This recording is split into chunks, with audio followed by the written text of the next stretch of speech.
Hello, this is Todd Luck, and this is an update to my review of the AtGames Legends Flashback Mini Console. They have come up with an update for it. It is version 1.7 for the special edition that has 110 games, which I have. And so I want to give a shout out to James McDermott. In the comments for my review, he mentioned the update was out and that it solved some of the sound issues. And so appreciate that, and it does indeed solve the sound issues with the Star Wars games, or at least the sound issues I found at the beginning of those games. I haven't played through them, but there were some glaring sound issues, so it fixes the sound problem that happened on the opening crawl of Star Wars.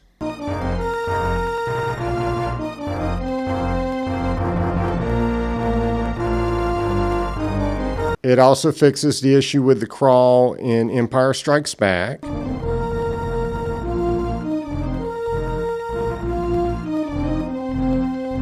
And it fixes that really glaring noise problem with Return of the Jedi's Attract mode.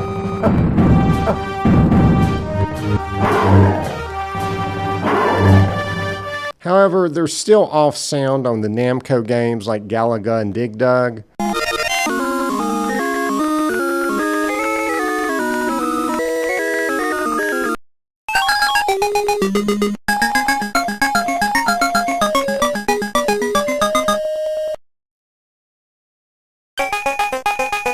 Aladdin's sound is still off, getting a little bit of crackle there.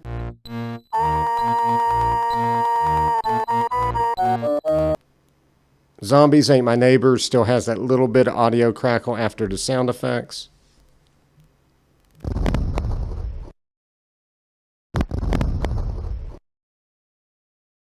And Shootout still has that game-ending glitch when the elevator opens.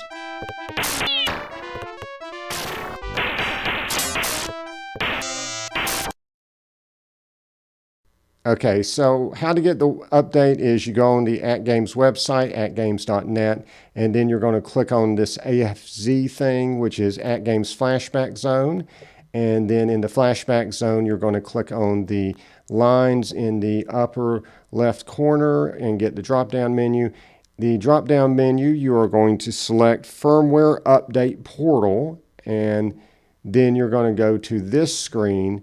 And up at the top, you're going to have how to update, and you're going to want to click on that because that's going to give you some very valuable instructions. I'll let you read those.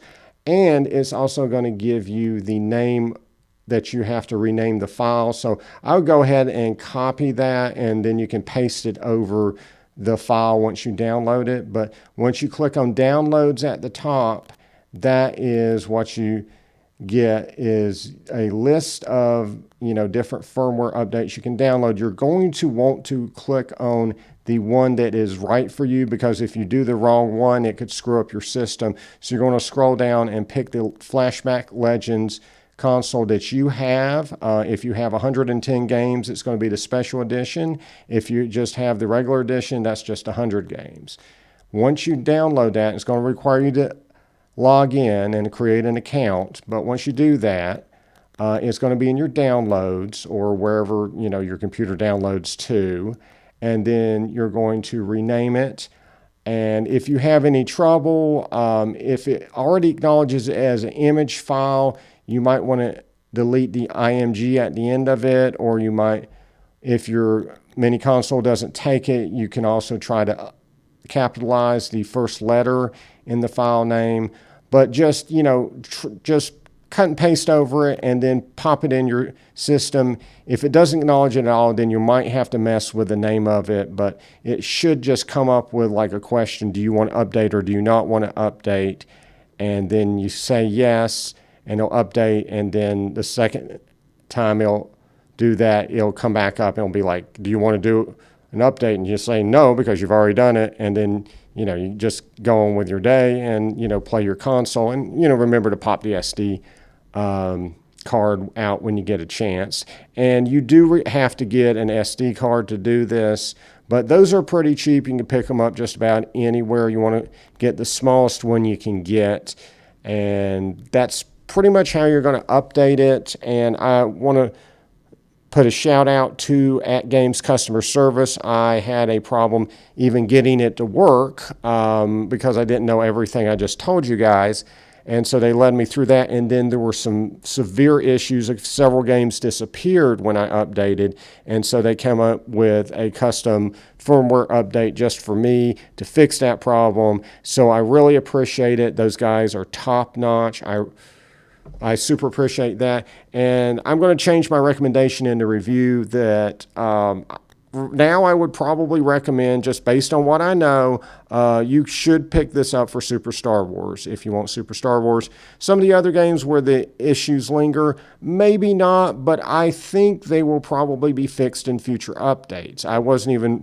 I didn't even know that they were going to do updates, so this is a real pleasant surprise, and I really like it.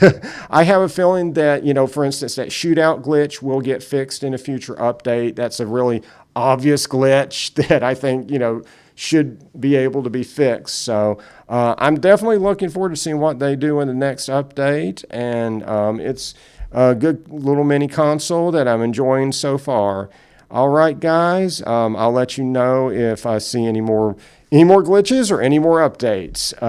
But like and subscribe for more videos, and until next time, see ya.